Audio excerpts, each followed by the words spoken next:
చంద్రబాబు ప్రభుత్వం నిరంకుశంగా వ్యవహరిస్తోందన్న ప్రతిపక్ష నేత జగన్ వ్యాఖ్యలను సమర్థిస్తారా అంటే 81% మంది అవునని 19% మంది కాదంటున్నారు. ఇక అతిథులు శ్రీ రఘునాథ్ బాబు గారు AP Bharatiya Janata party senior నేత, శ్రీ టీజీవీ కృష్ణారెడ్డి గారు శాసనమండలి మాజీ సభ్యులు వైఎస్ఆర్ కాంగ్రెస్ పార్టీ సీనియర్ నేత, గోవల బాలరాజు గారు టీఆర్ఎస్ సీనియర్ నేత, మహబూబ్నగర్ జిల్లా అచ్చంపేట నియోజకవర్గానికి ప్రాతినిధ్యం వహిస్తున్న శాసనసభ్యులు, శ్రీ వివేక్ గారు టీడీపీ సీనియర్ నేత, కుత్బుల్లాపూర్ నియోజకవర్గానికి ప్రాతినిధ్యం వహిస్తున్న శాసనసభ్యులు. ముందుగా తెలంగాణలో మళ్లీ టీడీపీ వర్సెస్ టీఆర్ఎస్ హోరాహోరీగా మాటల యుద్ధంతో పాటు ఇటు చంద్రబాబు గారి యాత్ర, అలాగే ఇటువైపు ఇక్కడ ప్లేనరీ సందర్భం తర్వాత ఇక తెలుగుదేశం మూలాలు ఉండవని టీఆర్ఎస్ నేతలు వ్యాఖ్యానాలు, వీటి మధ్య చాలా హడావుడిగా నిన్నంతా రాజకీయ విమర్శలు ప్రతి విమర్శలతో వేడెక్కింది. అటు అన్ని విధాలుగా కూడా వారి తీవ్ర స్థాయిలో కూడా విమర్శలు చేసుకున్నారు. చివరి కేసీఆర్ గారు తెలుగుదేశం నేతల కళ్ళల్లో చూసి కూడా లేని పరిస్థితిలో ఉన్నారంటున్నారు. మరి ఇప్పుడు ఇక్కడ గోవల బాలరాజు గారు ఉన్నారు, వివేక్ గారి కళ్ళల్లో చూసి మాట్లాడగలుగుతారా లేదా? ఈ విమర్శలకు మీరే సమాధానం చెబుతారు? నిన్న వెళ్ళిన మీరు కూడా ఆ జిల్లాకు సంబంధించిన వారే, పాలమూరు సభలో చంద్రబాబు ఆయన చెబుతున్నారు తెలంగాణ నా లేఖ వల్లే మొదట వచ్చింది అని కూడా వారు గట్టిగా చెబుతున్నారు. దీన్ని ఎట్లా మీరు కౌంటర్ చేయగలరు? మొదటగా మీరు గుర్తు చేసిన విషయానికి వివేక్ గారి కళ్ళల్లో చూడడానికి ఆనందంగా చూస్తాం. ఎందుకంటే వారు కొంత తెలంగాణ ఉద్యమంలో పనిచేసినట్టు మాట్లాడిన ప్రజలను కన్విన్స్ చేసే విధంగా మిమ్మల్ని కానీ మమ్మల్ని కానీ కన్విన్స్ చేసే విధంగా సబ్జెక్ట్ మీద మాట్లాడేటువంటి విషయం ఉంటుంది. కానీ ఈరోజు రేవంత్ రెడ్డి గారి కళ్ళల్లో కళ్ళు పెట్టి చూడాలంటే అసహ్యంగా ప్రజలు అనుకుంటున్నటువంటి పరిస్థితి. కారణం ఏంటంటే తెలంగాణ ఉద్యమ సందర్భంలో చంద్రబాబు నాయుడు గారు వత్తాసు పలుకుతూ పోయినారు. ఎన్నికల్లో గెలిచినటువంటి సందర్భంలో అరాచకాలు సృష్టిస్తూ తెలంగాణ కోడంగల్లో గెలిచినటువంటి పరిస్థితి. అంటే ఎక్కడ పడితే అక్కడ ఇష్టం వచ్చినట్టు సభలో కూడా ఆయన గెలిస్తారా, అసెంబ్లీలో మాట్లాడినటువంటి తీరు కూడా మొత్తం ప్రజాస్వామ్యాన్ని అపహాస్యం చేసే విధంగా మాట్లాడము, దళితులను ఇష్టం వచ్చినట్టుగా మాట్లాడము, లేదంటే ఆ కుర్చీ నాది అని అహంకారంతో మాట్లాడము. అంటే ఇటువంటి వాళ్ళను కళ్ళలో కలిగి వాళ్ళు చూడడానికి అసహించుకున్నటువంటి పరిస్థితిలో రేవంత్ రెడ్డి గారి గురించి ఎంత తక్కువ మాట్లాడితే అంత మంచిది. నిజంగా ఈరోజు చంద్రబాబు నాయుడు మాట్లాడుతున్నటువంటి తీరు కూడా ఒక పక్కనేమో నా వల్లనే తెలంగాణ వచ్చింది, మొదట బీజం చేసింది నేనేమో పెద్ద ఉద్యమకారుని నేను అన్నట్టుగా మాట్లాడితే నిన్న ప్రజలు ఏ రకంగా రిసీవ్ చేసుకున్నారు? జనం వచ్చారు కదా, 50,000 మంది వచ్చారు. మీకు తెలిసి కూడా మీరు అడిగితే నమ్మకం ఏం చేస్తాం మీరు? ఇప్పుడు వాస్తవంగా అక్కడ వచ్చినటువంటి పరిస్థితి, నా నియోజకవర్గం గతంలో టీడీపీకి చాలా స్ట్రాంగ్ కాన్స్టిట్యున్సీ. అది ఈ రోజు ఒక టౌన్ నుంచి 10 మంది వెళ్ళడం కష్టంగా మారిపోయింది. కొన్ని ప్లేసెస్ లో ఒక 5 మందిని 6 మందిని డబ్బులు ఇచ్చి తీసుకుంటున్నారు. అంటే మొత్తం కలిస్తే 500 మంది కూడా నా నియోజకవర్గం నుంచి తరలిపోయినటువంటి పరిస్థితి. నా నియోజకవర్గం చంద్రబాబు గారు ఎందుకంటే సక్సెస్ అయిందా లేదా? అట్టర్లీ ఫెయిల్యూర్ అయిపోయింది. తెలంగాణ ప్రాంతంలో తెలుగుదేశం పార్టీకి స్థానం లేదని చాలా సందర్భంలో నిరూపితమైంది. మరొకసారి నిన్న చంద్రబాబు నాయుడు గారు స్వయంగానే నేను తెలంగాణ ద్రోహిని, నాకు ఈ ప్రాంతంలో స్థానం లేదని చెప్పేసి మరొకసారి ప్రజలు గుర్తు చేసినటువంటి సందర్భం. కాబట్టి ఈ రోజు నిన్న చూసినట్టయితే ప్లీనరీలో ఈ దీంతో ఫుల్ స్టాప్ పడిపోతుంది. తెలుగుదేశం పార్టీకి అక్కడక్కడ ఉంటే కూడా నామరూపాలు లేకుండా అయ్యే పరిస్థితి అని నిన్న బహిరంగ సభకు సంబంధించి చంద్రబాబు నాయుడు గారి పర్యటనకు సంబంధించినటువంటి విషయాన్ని విశ్లేషిస్తూ మా వాళ్ళు మాట్లాడుతున్నటువంటి పరిస్థితి. నేను అనుకుంటా ఈరోజు ప్లీనరీలో మాట్లాడేటువంటి విషయాల్లో ముఖ్యంగా చాలా ప్రధానంగా ప్రజా సమస్యల మీద పార్టీ ఏ రకంగా ముందుకు పోవాలి దాని విషయంలో మాట్లాడతారు. చంద్రబాబు నాయుడు గురించి కూడా పెద్ద పట్టించుకునే పరిస్థితే ఉండదని అనుకుంటాను. ఎందుకంటే ఒక ప్రాంతీయ పార్టీలు 2 పార్టీలు ఉన్నటువంటి రాష్ట్రాలు చాలా తక్కువగా ఉంటాయి.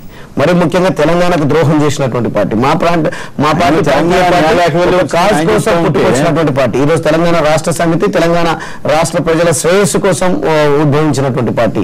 ఇంత ఘనంగా ఈరోజు 14 సంవత్సరాలు పూర్తి చేసుకొని ఈరోజు మేము ప్లీనరీని తర్వాత 27 తారీఖు జరగబోయేటువంటి ఘనంగా ఏర్పాట్లు జరుగుతున్నాయంటే ప్రజల నుండి ఆ రకమైన డిమాండ్ ఉంది. ఈరోజు దేశవ్యాప్తంగా అత్యధిక సభ్యత నమోదు ఉన్నటువంటి పార్టీ టీఆర్ఎస్ పార్టీ. కాబట్టి కేసీఆర్ గారి నాయకత్వంలో తెలంగాణ రాష్ట్రం పునర్నిర్మాణం జరుగుతుందని ప్రజలు విశ్వసిస్తూ అధికారం వచ్చి సంవత్సరం అవుతున్నప్పటికీ ఇంకా ఆదరణ పెరుగుతున్నటువంటి పరిస్థితి. గతంలో చూసినట్టయితే వేరే రాష్ట్రాల్లో చూసినట్టయితే అది వేరే చర్చ. తెలుగుదేశం పార్టీ గురించి పెద్ద మాట్లాడాల్సిన అవసరం లేదు, మరి గానం లేదు. అదే అంటాను పరిస్థితి ఏమిటో చెప్తా ఉన్నాను. ఒక్క నిమిషం మహేష్ గౌడ్ గారు హైదరాబాద్ నుంచి ఉన్నారు. చెప్పండి, నిన్న చంద్రబాబు గారి పాలమూరు పర్యటన ఎట్లా ఉంది? టీఆర్ఎస్ ఎట్లా ఎదుర్కోబోతోంది చెప్పండి సార్. ముఖ్యంగా ఇక్కడ మీరు తెలుసుకోవాల్సిన విషయం ఏంటంటే, నా పేరు మహేష్ గౌడ్ అండి, ఉస్మానియా యూనివర్సిటీ. నిన్న జరిగినటువంటి సభ చాలా ఘోరం అండి. ఎందుకంటే తెలంగాణ అమరవీరులు 1200 మంది చావు కారణం చంద్రబాబు నాయుడు, ఈ రేవంత్ రెడ్డి. ఉస్మానియా యూనివర్సిటీలో అంతమంది విద్యార్థులు ఆత్మ బలిదానం చేసుకుంటే ఒక్కరోజు కూడా అక్కడ అడుగు పెట్టడానికి ధైర్యం లేనటువంటి ఈ రేవంత్ రెడ్డి లాంటి పెద్దమ్మలు మాట్లాడి మీరు అట్లా అని కూడా తప్పు మీరు రాజకీయ నాయకులు తప్పు నేను తీవ్రంగా ఖండిస్తున్నాను. మీరు ఇచ్చిన అవకాశాన్ని పద్ధతిగా మాట్లాడాలి. మీరు అట్లా అభ్యంతరకరమైన పదాలు వాడితే మీకు అవకాశం ఉండదు. మీరు సజావుగా మాట్లాడండి, తప్పు లేదు, విషయం మాట్లాడండి. దయచేసి అట్లా ఇష్టమైన మాట్లాడదు దయచేసి. రైట్, వివేక్ గారు ఎట్లా సమాధానం చెప్తారు? ఆయన అంటున్నారు ఆయన. సరే, ఇప్పుడు మిత్రుడు బాలరాజు గారు ఆయన అదే దూరంతో నుండి అదే దుఃఖంతో సంతోషం, ఆయన అట్లే ఉండని అలా ఉంటేనే రేపు పొద్దున ఇప్పుడు ప్రజాస్వామ్యంలో మనం గెలుస్తూ ఉంటాం, ఓడుతూ ఉంటాం, పోతూ ఉంటాం, పోతూ ఉంటాము. సభ జరిగిన సభ కూడా ఘోరంగా విఫలమైందంటే ఆయన ఆ కుటుంబంలో అర్థం చేసుకుంటుంది. మండు టెండలో నిన్న వాటి షామియా సరిపోకుండా, గ్రౌండ్ సరిపోకుండా కార్యకర్తలు ఎండలో 11 o'clock నుంచి సాయంత్రం 6 గంటల 7 గంటల వరకు వర్షం కురిసినా అక్కడనే మరి ఎంతమంది ఈ యొక్క కార్యక్రమాన్ని విఫలం చేయడానికి ప్రయత్నం చేసినా కార్యకర్తలు చెక్కు చెదరకుండా నిలబెట్టిన సందర్భం. ఇంకోటి మహబూబ్ నగర్ ముందు నుంచి కూడా తెలుగుదేశం పార్టీకి కంచుకోటలో ఉన్నటువంటి జిల్లాది. ఇప్పుడు కార్యకర్తలు స్వచ్ఛందంగా వచ్చినప్పుడు డబ్బులు వచ్చే వాళ్ళకి తెలిసిపోతుంది, ముందు రాయాల్సినప్పుడు పొద్దున తెలిసిపోతుంది కదా. సుమారు 40,000 నుంచి 50,000 మంది కార్యకర్తలే. ప్రజా సమీకరణ కాదు, కేవలం అన్ని అంత మంచి అన్ని నియోజకవర్గాలకి ప్రాతినిధ్యం వహించే నాయకత్వం, బలమైన నాయకత్వం ఉంది అక్కడ. కాబట్టి నో డౌట్ మహబూబ్ నగర్ ఎప్పుడు సక్సెస్ అయితే ముందు మూసలు ప్రారంభంగా మహబూబ్ నగర్ స్టార్ట్ చేద్దాం అనుకున్నాం. కాకపోతే వరంగల్కి వెళ్ళి ఉత్తర తెలంగాణ స్టార్ట్ చేసాము. సరే, మిత్రులు మరి ఆ రకంగా వారు దానివన్నీ చనుకొని సంతోషపడతారంటే అంతకంటే ఇప్పుడు ఏం చేయలేము. రెండో విషయం వచ్చేసరికి ఎస్, నిన్న మా నాయకుడు రేవంత్ రెడ్డి గారు స్పష్టమైనటువంటి ఒక ప్రశ్న అడిగాడు ఆ వేదిక ద్వారా. ఇప్పుడు కళ్ళలో కలబెట్టడం అంటే బాగా కుట్లాడదామని అర్థం కాదు. మీరు అసెంబ్లీలో మీరు మమ్మల్ని మాట్లాడడానికి అంటే మీరు ఉండడానికే ఇష్టపడలేరు, మీ ప్రశ్న అడిగితే చర్చించడానికి సిద్ధంగా లేరు, మేము లేని అంశాలకి మీ దగ్గర జవాబు లేదు. కాబట్టి అంటే యూ షుడ్ అండర్స్టాండ్ ఒక పాజిటివ్ కోణంలో మేము అడిగిన దానికి ఎస్, విపక్షాలు ఖచ్చితంగా దాడి చేస్తాయి, విపక్షాలు ఖచ్చితంగా ప్రశ్నిస్తాయి, విపక్షాలు ఖచ్చితంగా ఇప్పుడు ఒకవేళ మీ ప్రజాపక్షాన లేకపోతే, ప్రజా సమస్యలు మేము లేవనెత్తకపోతే ప్రజలు మమ్మల్ని శిక్షిస్తారు, ప్రజా కోర్టులు మిమ్మల్ని నిలదీస్తారు, మేము మళ్ళీ అసెంబ్లీకి రాము.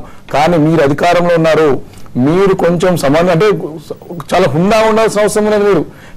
మీరు చేస్తారు కదా, మేము కూడా అంటే ఎస్, ప్రశ్నకి ప్రశ్న సమాధానం కాదు. కాబట్టి ఆ కోణంలో మీరు ఆలోచన చేయాల్సిన అవసరం ఉంది. నుంచి కూడా ఎస్ లెటర్ బట్టి ఆ పాయింట్కి వస్తాను. 2009కి ముందు నిజంగా 2008లో మరి ఆ ఉత్తరం వేయడానికి ఎన్ని ఇబ్బందులు, ఎందుకంటే తెలుగుదేశం రీజనల్ పార్టీ అక్కడ ఆంధ్రలో, రాయలసీమలో, మన ఇక్కడ ఉన్న తెలంగాణలో ప్రాతినిధ్యం ఉన్నటువంటి బలమైన కార్యకర్తలు ఉన్నటువంటి పార్టీ వారు కన్విన్స్ చేసి లెటర్ వేయడానికి చాలా ఇబ్బంది పడ్డారు. ఆ లెటర్ ఇచ్చిన తర్వాతనే టీఆర్ఎస్ కి చాలా రాజకీయంగా బలం చేకూర్చుందని ఇలాంటి సందేహం లేదు.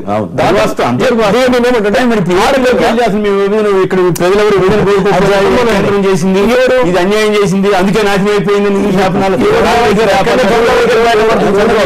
చాలా బాగా ఒకటి కాదు అంటే చెప్తున్నా తప్పు లేదు. అక్కడికి వెళ్ళి కేంద్రం అన్యాయం చేసింది, అసలు కోర్టులేదు, ఎవరు కోర్టులు కాదు. ఈ విధంగా కాకుండా ఇప్పుడు ఏదైతే జటిలమైన సమస్యలు వస్తాయో ఇలాంటి అన్నిటి పరిష్కార మార్గం చూపెట్టి చేయమని చెప్పారు. Should have clarity. ఇప్పుడు మనందరం విజ్ఞులు ఉన్నాం, మీరు కూడా చాలా సీనియర్ జర్నలిస్ట్, అన్ని అంశాలపై అవగాహన ఉంది. ఒక అంశాన్ని ఏ రకంగా తప్పుదో సమస్య ఒక అంశాన్ని ఏ రకంగా తప్పుదో తెలుసు, ఒక అంశాన్ని ఏ రకంగా ప్రాక్టీస్ కరాలని తెలుసు. మనం స్పష్టంగా వాస్తవం ఆడుకుందాం. ఈ రోజు కూడా చట్టానికి కట్టుబడి ఉందాం. ఏమైనా సమస్య వస్తే కూర్చొని మాట్లాడుకుందాం, అవసరం ఉంటే కేంద్రాన్ని జోక్యం కోరుకుందామని ఇంత స్పష్టంగా చెప్తా ఉంటాం నాయకుడు. ఇంకా ఏం కావాలి మేము అడుగుతా ఉన్నాం. మేము పోరాటం చేయకపోతే మమ్మల్ని మేము రెడీ ఉన్నాం, దేనికే రెడీ ఉన్నాం. అంతేగాని మేము అధికారులు మోత్కుపల్లి గారు కేసీఆర్ పెట్టుకుని 1,00,000 కోట్ల దొంగని ఆందోళన పార్టీ అంటే చెప్పు తీసి తీసుకోవాలి. 1,00,000 కోట్ల రెచ్చిపోవడం అంటే ఇప్పుడు ఎమ్మెల్యేలని మన సంపద సంతల పశువులాగా మీకు వేరే వేసి పనులు చేయము, ఇబ్బంది పెట్టి కార్యకర్తలు అంటే ఇది ఎక్కడ తెలంగాణ అందుకు సాధించాం అండి మనం ఈరోజు. గతంలో అంటే మీరు అన్నారు సమైక్యవాదుల పాలనలో మాకు అన్యాయం జరిగింది, మీరు అరిచి గురి పెట్టారంటే సరే ఇది మన స్వయం పాలన మనం కోరుకున్నాము, మనం మంచుకుందామని కోరుకున్నప్పుడు ఈ రకమైన రాజకీయాలు ఎందుకు, మనకు ఈ రకమైనటువంటి ధోరణి ఎందుకు, ఈ రోజు తప్పుడు ఎందుకు ప్రశ్నిస్తా ఉన్నాం. దానికి సమాధానం చెప్పాల్సిన అవసరం ఉన్నది. ఈ రోజు అధికార పార్టీకి చెందిన ఎమ్మెల్యేలకు పనిచేస్తా ఉన్నారు, విపక్ష పార్టీ ఎమ్మెల్యేలకు జవాబు ఇస్తారు, సమయం ఇస్తారు, అధికారులు ఏ రకంగా స్పందిస్తారు తెలుసు. మేము ఖచ్చితంగా అభిప్రాయం సిద్ధంగా ఉన్నాం. ఏ రకమైన స్థానిక సంస్థలు ఉన్నటువంటి సర్పంచులు కానీ, ఎంపీటీసీలు కానీ, జెడ్పీటీసీలు కానీ, కౌన్సిల్ కానీ, చైర్మన్ కానీ ఎంత రకంగా ఇబ్బంది పెడుతున్నా మాకు తెలుసు. దీనికి మనం తెలంగాణ కోరుకున్నాం. ఇవన్నీ అంశాలను లేవనెత్తడానికి ఏ రకంగా నాయకులు మాట్లాడారు తప్ప దాన్ని మీరు స్పష్టంగా తీసుకుని రాజకీయాల్లో తీసుకోలేమండి. ఎప్పుడైనా సరే విపక్షాలన్నిటివి ఎప్పుడు కూడా బలమైన విపక్షంలో ఉన్నప్పుడు ఇవన్నీ కూడా ప్రభుత్వం దృష్టికి తీసుకురావాలి, చర్చ కావాలనే ఉద్దేశంతో ఇవన్నీ తీసుకొస్తారు. నిజంగా ప్రభుత్వం ముందాతనంతో ఉండి ఏ రకంగానైతే ఉద్యమం ముందు తెలంగాణ రాష్ట్రం ముందు వచ్చిన కలిసిమెలిసి ఉందామన్న మాటలు ఇప్పుడు లేవే.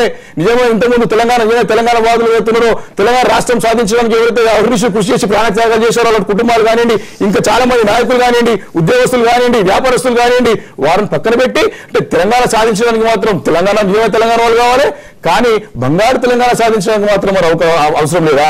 వేరే పార్టీ నుంచి వచ్చిన ఎమ్మెల్యేలు, వేరే పార్టీ నుంచి, తెలుగుదేశం పార్టీ నుంచి, కాంగ్రెస్ పార్టీ నుంచి వచ్చే ఎమ్మెల్యేలు మంత్రులుగా ఉంటారా?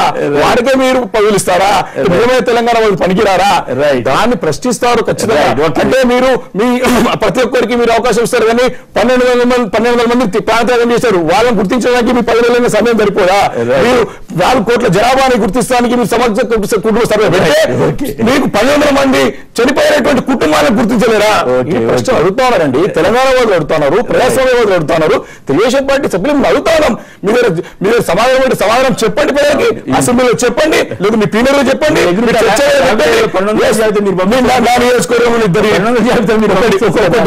వాస్తవం పాయింట్. నా నియోజకవర్గం ఉన్నట్టు ఒక ఆటో డ్రైవర్ ట్రైన్ ట్రాక్ పైన సూసైడ్ చేసుకుంటే నేను అప్లికేషన్ పెట్టాను కలెక్టర్ గారికి. ఫస్ట్ ఫేజ్, సెకండ్ ఫేజ్ నేను అప్లై చేశాను. దగ్గరకు వచ్చే అప్లికేషన్ తెలియనప్పుడు ప్రభుత్వం కూడా జోక్యం చేసుకోవాలా, అవసరం ఉంటే దాంట్లో స్టడీ చేయాలా, ఇవన్నీ కూడా ఉన్నాయి. కాబట్టి ప్రభుత్వం అడుగుతా ఉన్నారు, మేము సమాధానం చెప్పండి, భయపడతాము, మేము ఇట్లా ఫైట్ చేస్తాము, మేము ఇట్లా చేస్తాము, మేము ఇంతకాలం అంటే మేము ఏం చేయలేం దానికి. ప్రజలు మీకు సమాధానం చెప్తారు.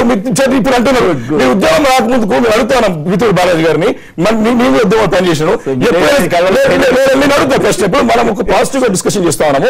ఉద్యోగం రాష్ట్రం ఏర్పడక ముందుకు ఎప్పుడైనా సరే మీరు రాజకీయానికి భయపడతారా? దద్దమల సన్నాసి మా నాయకుడు అన్నారు, ఎవరు ఉద్యోగ నాయకుడు అన్నారు. ఈ రోజు పరిస్థితి ఏంది? ఈ రోజు మరి దద్దమల సన్నాసులు వాళ్ళు మంత్రులు అవుతా ఉన్నారు, ప్రశ్నిస్తా ఉన్నాం. రాజ్యం వేయండి, రండి, సమాధానం చెప్తాం. బాగా అడిగారు. వనపర్తి నుంచి కేసీ రెడ్డి గారు లైన్ లో ఉన్నారు. కేసీ రెడ్డి గారు నమస్కారం, మాట్లాడండి. కేసీ రెడ్డి గారు నమస్కారం సార్. నేను బ్రహ్మాండంగా తెలుగుదేశం పార్టీ మీటింగ్ బ్రహ్మాండంగా బాబు గారు చాలా చక్కటి విషయాలు చెప్పారు. వాస్తవం ఏంటంటే సార్, ఇప్పుడు టీఆర్ఎస్ ప్రభుత్వం సరే టీఆర్ఎస్ గవర్నమెంట్ వచ్చేసింది, వాళ్ళ ప్లీనరీ చేసుకుంటా ఉన్నారు. దాని కొరకు ఒక బ్రహ్మాండమైనటువంటి లీడర్ని తీసుకుంటున్నామని చెప్పేసి ఉద్దేశంతోనే మంత్రి కిషన్ రెడ్డి గారిని తీసుకుంటాను, వీరికిస్తుంటే సంతోషమే.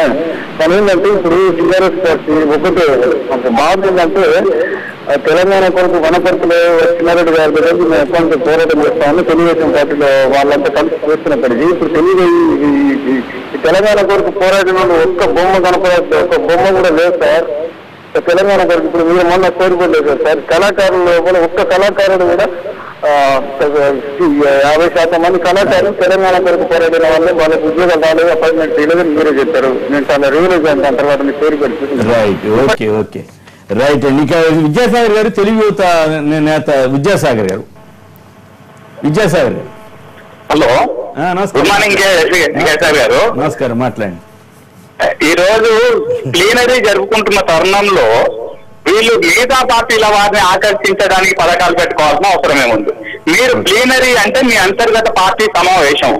మీ సమావేశంలో మీరు కేసీఆర్ గారికి, బాలాజీ గారికి చెప్పేది ఏంటంటే కేసీఆర్ గారికి భజన చేయకుండా మీరు మనము ప్రభుత్వం ముందు మేనిఫెస్టోలో ఏమేమి కార్యక్రమాలు అయితే పెట్టామో ఆ కార్యక్రమాల మీద మనం ఎంతవరకు సఫలీకృతం అయ్యామనేది మీరు ఆత్మశుద్ధి చేసుకోవాల్సిన అవసరం ఉంది.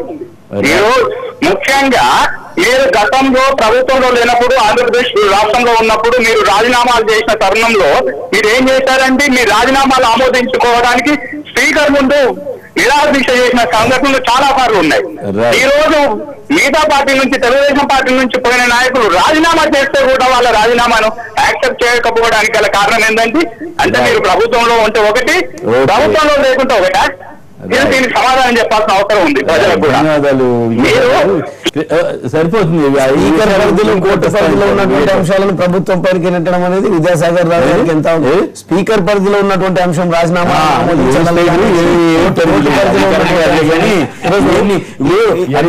కావాలంటే అక్కడ కూడా ఇద్దరు ఎంపీ టీడీపీ తీసుకోలేదు అని అడగండి అంతవరకు. కానీ ఉన్నటువంటి విషయంలో ధర్నా చేశారు గతంలో.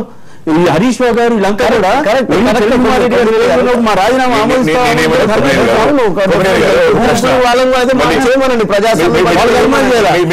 మీరు ఇతరులకి నీతి చెప్పే పరిస్థితులు ఉన్నప్పుడు మీరు డిఫెన్స్ లో ఉన్నారు. ఈ విషయంలో ఎంత కాదన్నా చంద్రబాబు గారు అట్లా తెలంగాణ విషయంలో డిఫెన్స్ లో ఉన్నారు. ఖాయం ప్రజాస్వామ్యం పైన గౌరవం ఉన్నటువంటి ప్రభుత్వము అది ఖచ్చితంగా రాబోయే కామెంట్ చేసిన తర్వాత మళ్ళీ కృష్ణారెడ్డి గారు చెప్పండి. చంద్రబాబు గారు నేను ఇచ్చిన లేకపోతే వచ్చిందని అంటున్నారు అక్కడ. అవును, మీరే అంటారు. ఇది ఎట్లా ఉందంటే ఎక్కడికి పోతే ఆ మధ్యలో వాయించే రీతిగా ఉంది. అందుకని మీరు కరెక్ట్ గా యాప్ట్ గా మంచి ప్రశ్నలు ఎత్తారు. ఇక్కడికి వచ్చినప్పుడేమో నేను ఇచ్చిన లేఖ వల్లనే వచ్చిందని చెప్తాడు. అక్కడికి వెళ్ళిన తర్వాతనేమో లేదు అసలు అన్యాయంగా చేశారు, ఇది ఎవరు కోరుకోవడం లేదు అని అక్కడ చెప్తారు. కానీ ఆయన చెప్పే దాంట్లో నిజం ఒకటి ఉంది. ఏంటది? 2008, 2012లో లేఖలు ఇచ్చినందువల్లనే వచ్చింది తెలంగాణ వచ్చింది. అది కరెక్ట్. ఎందుకంటే అన్ని పార్టీలు ఒప్పుకుంటున్నాయి కాబట్టి అప్పుడు కాంగ్రెస్ పార్టీ ఒక నిర్ణయం తీసుకోవాల్సినటువంటి అత్యవసర పరిస్థితి ఏర్పడింది. మేమందరం అన్ని పార్టీలు ఏం చెప్తున్నాం, మీ నిర్ణయం ఏంటని ప్రశ్న చేశారు. కానీ ఈ ద్వంద్వ వైఖరి అనేది పార్టీ నిలబెట్టుకోవటం, ఈ విధంగా మాట్లాడడం అనేది ఒక పద్ధతి మాత్రం కాదు. సరే, మీరన్నారు బాలరాజు గారు చెప్తున్నారు ఉప ఎన్నికలు వస్తాయి. ఉప ఎన్నికలు రావడం మంచిదే. రాజీనామాలు ఎంత త్వరగా వీలైతే అంత త్వరగా ఒప్పింపు చేసుకుని, మరి కేసీఆర్ గారు అన్నట్టు ధర్నాలు చేశారు. మీరు ఇంతకు ముందు ధర్నాలు చేసి మా రాజీనామాలు ఒప్పించుకుంటారా లేదా అని చెప్పేసి పట్టుబట్టారు. దద్దములు అన్నారు, చవట్లు అన్నారు, నాలుకలకు వస్తా ఉన్నారు, ఏదేది అన్నారు కదా. అన్ని మీరు నీతులు చెప్పిన ఇప్పుడు మీరు కూడా నీతిమంతమైన మార్గంలో పోతే బాగుంటుంది. మాట్లాడితే ఇంకెవరో ఆలస్యం చేశారు, వాళ్ళు చేశారు తప్పు, వాళ్ళు చేసిన తప్పు మీరు చేయాల్సిన అవసరం కూడా లేదు. మీరు కరెక్ట్ గా ఉండండి. రైట్, మీరు కరెక్ట్ గా ఉంటే ఇదిగా ఉంటుంది కూడా. అలాగే ఇక్కడేమో మా పార్టీ వాళ్ళని తీసుకుంటున్నారని తెలుగుదేశం వాళ్ళు కన్నీళ్లు గారుస్తున్నారు. అక్కడ వేరే వాళ్ళ పార్టీలు తీసుకుంటే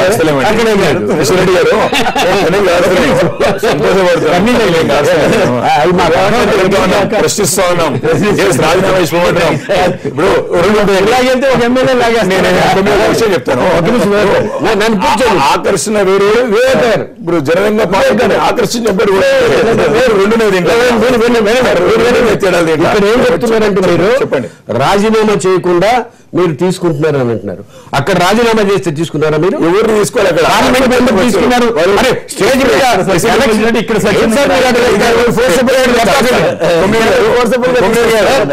ఇప్పుడు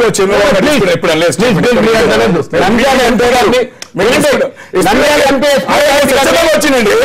ఆయన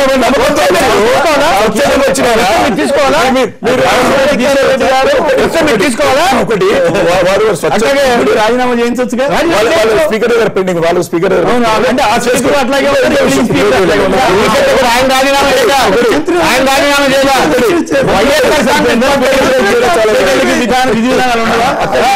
బీజేపీ కూడా మన నట్టు చేర్చుకుందండి. నేను ఆ పాయింట్ చెప్తుంటే చెప్తున్నప్పుడు మీరు రాజీనామా ఆమోదించారు.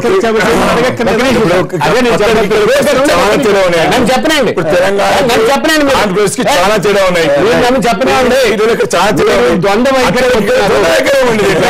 మీరు ఒకటి విషయం చెప్పారు, ఉత్తరాలు అని చెప్పారు. ఉత్తరాలు చెప్పండి. ఇక్కడేమో స్పీకర్ గారు ఒప్పుకోవట్లేదు అంటారు, అక్కడేమో లోక్సభ స్పీకర్ ఒప్పుకోరు. ఇక్కడ రాజీనామా ఇచ్చారని అంటారు, అక్కడ రాజీనామా ఎక్కడ ఇచ్చారంటే ఎస్పీ రెడ్డి గారు పార్టీ రాజీనామా ఇవ్వలేదు. ఏం మీరు అట్లా చెప్తారు? గీత గారు పార్టీకి రాజీనామా ఎక్కడి ఇచ్చారు చూపించండి. ఎంపీల సమావేశంలో వాళ్ళు కూర్చుంటారు. మీరు దానికి ఎక్కడ సమాధానం చెప్తారు? అంటే ఒక నిర్ణయం అండి, టీఆర్ఎస్ వాళ్ళకి ఎట్లా ఇబ్బంది మీకు ఇబ్బంది. ఇక్కడ ఒక నీతి అక్కడ ఒక నీతి. మీరు ఏం మాట్లాడతారు? నేను చెప్తాను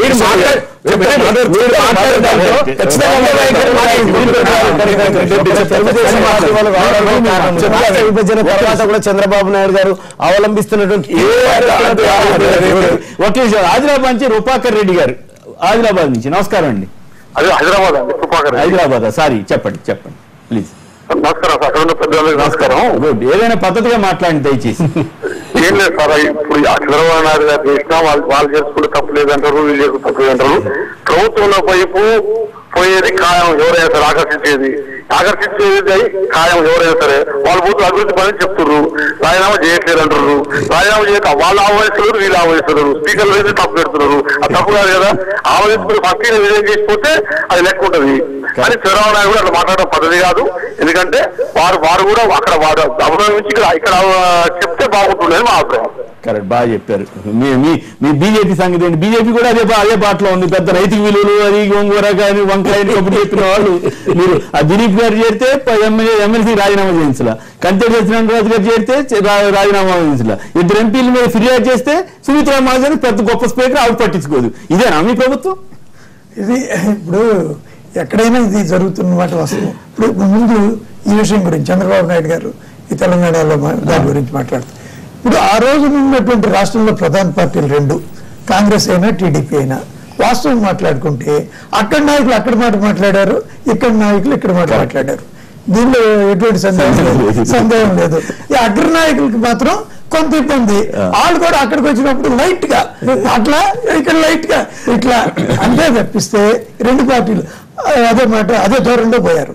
అయితే ఇవాళ ఏమైందంటే ఆంధ్రాలో కాంగ్రెస్ అనేది కనుమరుగు అయింది కాబట్టి, కాంగ్రెస్ కేవలం తెలంగాణకే ఉంది కాబట్టి ఇవాళ ఒక తెలుగుదేశం రెండు ప్రాంతాల్లో ఉన్నట్లు లెక్క ప్రతి పార్టీల్లో. కాబట్టి ఇవాళ మన చంద్రబాబు నాయుడు గారి ఇది కనపడుతుంది. కాంగ్రెస్ కూడా రెండు ప్రాంతాల్లో బలంగా ఉన్నట్టయితే అప్పుడు ఇంకో రకంగా ఉండేది. ఏదేమైనప్పటికీ ఇది ఈ రాజకీయంగా ఈ పార్టీ చేర్చుకోవటం ఇవన్నీ ఇది అవతల పార్టీల ఎమ్మెల్యేని అది కరెక్ట్ అయిన ధోరణి కాదు. అంటే మీరు కూడా ఈ మధ్య బీజేపీ నాయకులు బ్లాక్ మెయిల్ చేస్తున్నారంటే మాకు ఎమ్మెల్సీ ఇస్తే పట్టిసీమక్స్ సమర్థిస్తాం, ఎమ్మెల్సీ ఇస్తే రాజధానిలో భూములు తీసుకోవడానికి సమర్థిస్తాం, లేదంటే మేము వ్యతిరేకిస్తామని గొడవ చేస్తున్నాం, బ్లాక్ మెయిల్ చేస్తాం. విధానం ఉండాలి కానీ ఎమ్మెల్సీ ఇస్తే ఒక విధానం, ఎమ్మెల్సీ ఇవ్వకపోతే ఇంకో విధానం, మంత్రి పదవులు ఇస్తే ఒక విధానం. ఎందుకు ఇది అవుతుందంటే మాకు అన్ని పార్టీలు ఈ రకంగా తయారవుతున్నాయనే బాధ. అంతే. ఎన్ని ఎమ్మెల్సీలు ఇవ్వాలనేది ముందు అనుకున్నదే, కొత్తగా అనుకోవాల్సిందేం లేదు. ఇవాళ మాకేదో జరగట్లేదని ఇస్తారులేదు, కానీ ఇవాళ మాకు దీనివల్ల అదనంగా వచ్చేదేం లేదు. మరి ఒక విధానం ఉండాలి. ఏదైనా మీరు సమర్థించండి, వ్యతిరేకించండి, కానీ ఒక విధానం ఉండాలి. కానీ ఎమ్మెల్సీ పదవి ఇస్తే ఓ రకం, ఎమ్మెల్సీ పదవి ఇస్తే ఓ రకం, రాజధాని భూములు అట్లా ఉండాలి. కానీ అట్లా ఉండకూడదు కదా.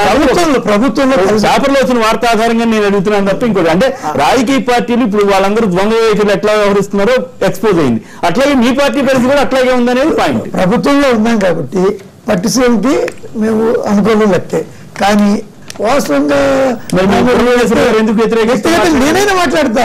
వ్యక్తిగతంగా నేను చెప్పాలంటే అది నా ఉద్దేశంలో అంత అవసరం లేదు. మరి ఎట్లా?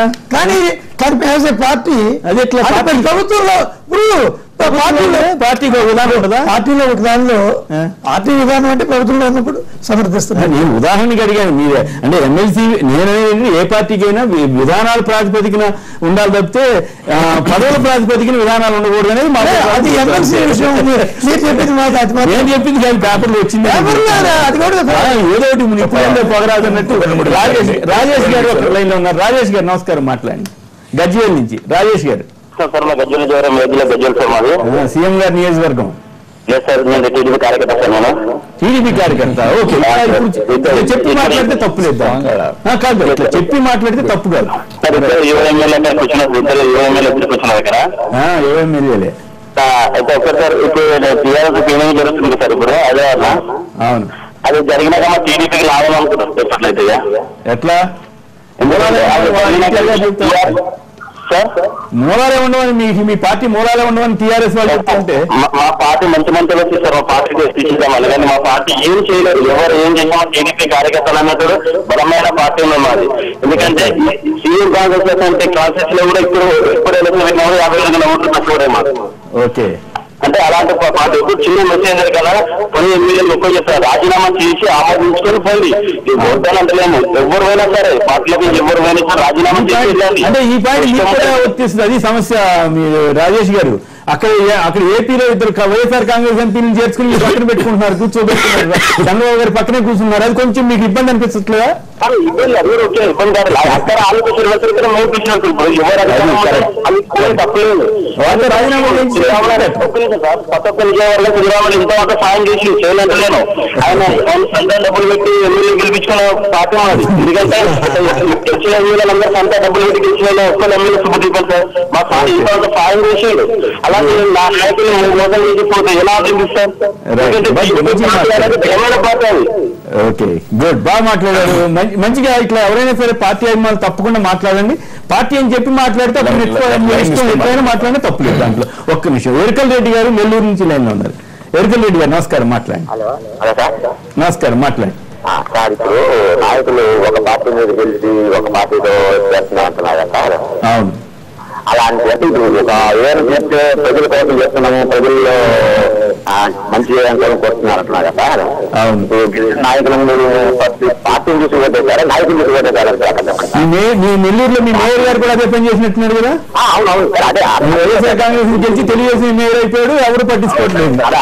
అదే నాయకులు చూసి ఓటేశారు కాబట్టి ఏ పార్టీ అయినా గెలవండి సార్. అవును, ఏ పార్టీ తెలిసిన నాయకులు చూసి ఓటేస్తారు సార్. Correct correct. అంటే ఆ ప్రజలు అతను నమ్మి అతను ఓటేసినప్పుడు ఇక్కడ ప్రజలు చేయకుండా ఆ పార్టీ వారు ఇవన్నీ చూపిస్తాయి మాకు. కరెక్టే. గతంలో వీళ్ళందరూ కాంగ్రెస్ విమర్శించారు, ఇప్పుడు వీళ్ళిద్దరు టీఆర్ఎస్ కానీ టీడీపీ కానీ అసలు అదే పని చేస్తున్నారు. కృష్ణారెడ్డి గారు పెద్దలు స్పష్టంగా పెడుతున్నారు. అంటే 2008 నుంచి 12 వరకు లేఖ ద్వారానే అని ఒక మాట కూడా తర్వాత మాట చేంజ్ చేసినట్టు నేను ఏమంటున్నా, చంద్రబాబు నాయుడు గారు గురించి అందరూ ఇప్పుడు దండవైఖరి అని చెప్పేసి వారు స్పష్టంగా చెప్పారు లేఖలో కూడా. ఇంకా సమస్యలన్నీ కూడా పరిష్కరించుకొని మీరు తప్పకుండా జాగ్రత్తగా ఉండాలి.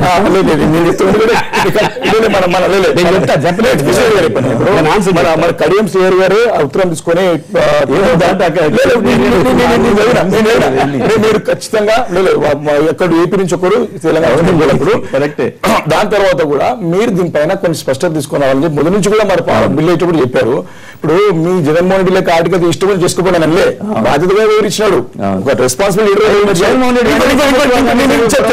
చెప్తున్నా తర్వాత తీసుకున్నాను. ఫస్ట్ అయితే ఆర్టికల్ 3 ఇష్టమైన చేసుకోండి కుమార్ గారు చెప్తారా ప్లీజ్. అట్లా ఇర్రెస్పాన్సిబిలిటీ వివరించలేదు. ఒక బాధ్యత గల 2 రాష్ట్రాల్లో తెలుగు రాష్ట్రాల్లో తెలుగు ప్రజలకి ఒక నాయకుడిగా వివరించాడు. రెండో విషయం వచ్చేసరికి ఇప్పుడు మిత్రులు బాలరాజు గారు అంటా ఉన్నారు. ఇంకో విషయం కృష్ణారెడ్డి గారు అక్కడెక్కడ ఒక తప్పు మాట్లాడతలేడు. ఇప్పటికైనా సరే విభజన చట్టానికి కలిసి ఉందాం, సమస్యలు పరిష్కరించుకుందామంటా ఉన్నాడు. కాబట్టి దాన్ని మీరు తప్పుదారి పట్టించుకోండి. మిత్రులు బాలరాజు గారు ఏమంటారు, గతంలో ఈ రకంగా స్పీకర్ చేశారంటే గతంలో సమైక్య రాష్ట్రంలో ఉన్నాం కాబట్టి సమైక్యవాదులు ఎవరైతే ఉన్నారో ముఖ్యమంత్రి ఉన్నారో కాంగ్రెస్ పార్టీ ముఖ్యమంత్రి ఉన్నారో వారు తెలంగాణ అడ్డుకోవడానికి ప్రయత్నం చేశారు. ఇప్పుడు మీకేం అవసరమయ్యా? తెలంగాణ ఎమ్మెల్యేనే కదా, తెలంగాణ ప్రజలమే కదా. ఇప్పుడు మనకి ఎందుకు కొట్లాడంతా కూడా ముందు పోవాల్సిన అవసరం ఉంది కదా. అంటే గతంకి తెలంగాణ రాష్ట్రం ఏర్పడక ముందు పరిస్థితులు వేరే, ఇప్పుడు పరిస్థితులు వేరే. అదే రకంగా కొనసాగిస్తామంటే నువ్వు అదే దూరంతో పోతావు అంటే అదే నిరంకుశంగా ఏదైతే రాజశేఖర రెడ్డి వివరించిన తీరుని వైఎస్ రాజశేఖర తీరుని మీరు ప్రదర్శిస్తారా, మీరు సమర్థిస్తారా దాన్ని? అంటే దానికి అర్థమయ్యే రాష్ట్రం తెచ్చుకుని ఏం ఫైదా, రాష్ట్రం తెచ్చుకుని ఏం ఉపయోగం మనకి? తర్వాత మళ్ళీ మాట్లాడదురు. కానీ ఏపీలో చంద్రబాబు ప్రభుత్వం నిరంకుశంగా వ్యవహరిస్తోందన్న ప్రతిపక్ష నేత జగన్ వ్యాఖ్యల్ని సమర్థిస్తారా అంటే 37% మొదట అనుకూలంగా ఉంది. ఇప్పుడు 37% మంది మాత్రమే అవునని, 63% మంది కాదన్నారు. ఇప్పుడు చిన్న విరామం తర్వాత లైవ్ షో కొనసాగుతుంది.